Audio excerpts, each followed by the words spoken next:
Ok, bonjour. Donc aujourd'hui nous sommes le vendredi, c'est le 16 mai 2025. Je suis toujours au niveau du labo AD1, d'accord, du centre de formation professionnelle et de perfectionnement de la communauté des Fédérinés qui est situé en République du Bénin, dans la commune d'Afoncave. Nous sommes non loin du carrefour à Convaincre, tout juste à côté de l'ancien cadre appelé la TDA Pôle 7. Donc, nous sommes dans le domaine de tout ce qui est formation dans le domaine des métiers de l'électricité, d'accord, appliqué à tout ce qui est production, transport et distribution d'énergie électrique, mais également, d'accord, l'électricité dans le domaine industriel, d'accord.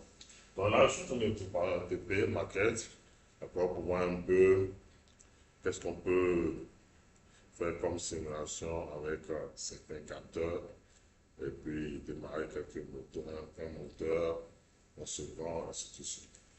Donc, dans une vidéo précédente, j'ai déjà présenté le projet.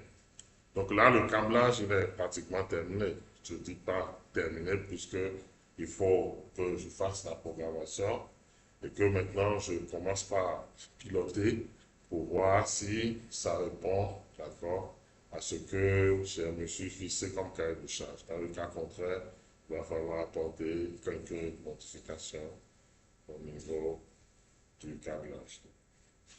Donc, nous avons là un moteur asynchrone que nous projetons démarrer automatiquement dans les deux sens de marche. Après un moment donné, nous allons lancer un deuxième moteur asynchrone. Le premier il est triphasé, le deuxième c'est un monophasé de 24 volts. Après, on a un pléthore de signalisation, présence, tension, démarrage dans un sens du moteur asynchrone, démarrage dans le deuxième sens, arrêt, ainsi de suite. Après, on veut s'amuser un peu avec d'accord, un capteur de température, donc avec un système qui nous permet de régler, d'avoir une consigne, d'accord, de température.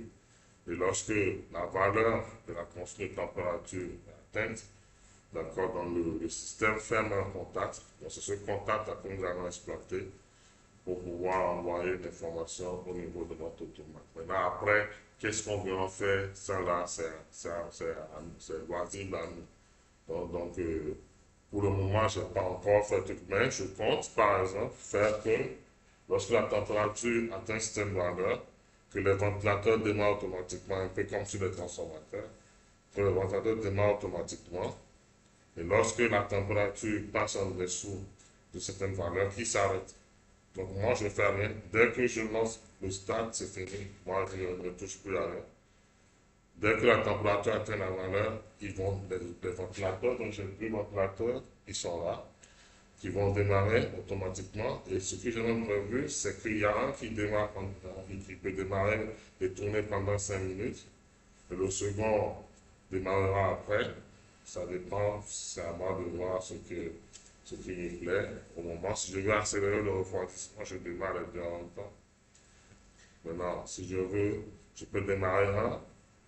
Et si, au bout d'un certain temps, d'accord, la consigne ne vient pas pour dire que j'ai atteint la température que je veux, je démarre le deuxième pour envoyer beaucoup plus d'air pour refroidir. Toutes ces choses-là sont possibles. C'est un pléthore de possibles. C'est parce que moi, je ne suis pas dans une situation où c'est quelqu'un qui c'est. J'ai un client qui m'impose quelque chose. Donc moi, je suis au labo, j'espère toutes les possibilités que j'ai. D'accord? Donc il y a tellement de possibilités, il y a des choses que vous pouvez faire à l'intérieur du logiciel, il y en a d'autres que vous pouvez faire de façon télémécanique sur les équipements. Donc, il y a tellement de possibilités. Donc, nous, on va juste faire quelque chose pour montrer que, bon, vous pouvez venir au CLPP pour qu'on puisse vous enseigner ce genre de choses. Ça va se limiter à cela. Pour que vous puissiez voir, d'accord, tout le potentiel, d'accord, que nous avons. C'est notre objectif. D'accord? Donc, là, je vais passer à la programmation. J'ai pratiquement tout terminé. Et puis, j'ai mon micro-ordinateur. D'accord? Et j'ai un logiciel dessus qu'on appelle le PS7 Pro. D'accord? C'est avec lui que je vais faire la programmation. En fait, tout le câblage que j'ai fait ici a consisté à faire quoi? Premièrement, il y a un circuit de commande et il y a un circuit de puissance. Ça, C'est ce qui est basique pour commander les moteurs, que ce soit en télé mécanique ou autre, c'est ce qui est basique. Maintenant, on a un automate programmable industriel qui est venu s'ajouter. Donc, qu'est-ce que nous on fait? On a envoyé toutes les informations, d'accord, aux entrées de cet automate. Donc, toutes les informations de relais thermique, présence, tension, bouton poussoir marche, ce qu'on appelle le bouton poussoir marche, et toutes les informations sur, par exemple, le fonctionnement du moteur, tout ça, on a tout envoyé. Lorsque la température atteint la valeur de consigne, lorsque le système ferme son contact, l'information est envoyée également à l'automate. Donc toutes les informations sont renvoyées aux entrées de l'automate.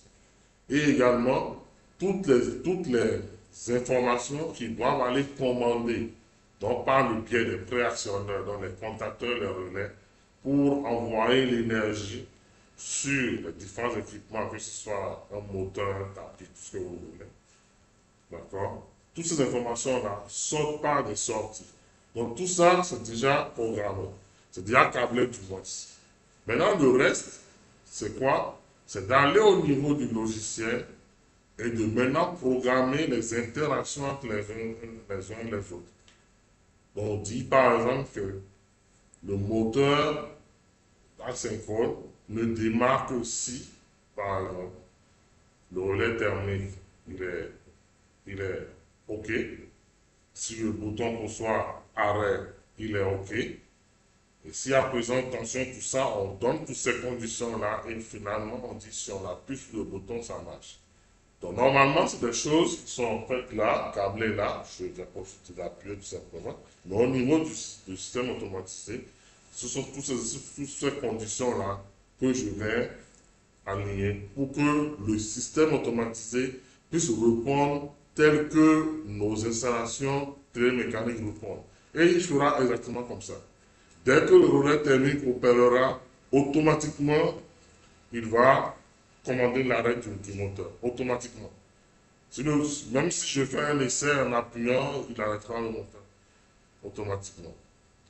Si j'appuie sur le bouton poussoir, si je suis sur le mode de commande à partir du SCADA, comme ça veut dire que j'aurai à la fin une interface ici. C'est vrai que la journée va être un peu longue parce que pour faire l'interface jusqu'à l'interface, la vidéo sera un peu longue parce que c'est pas facile là-bas.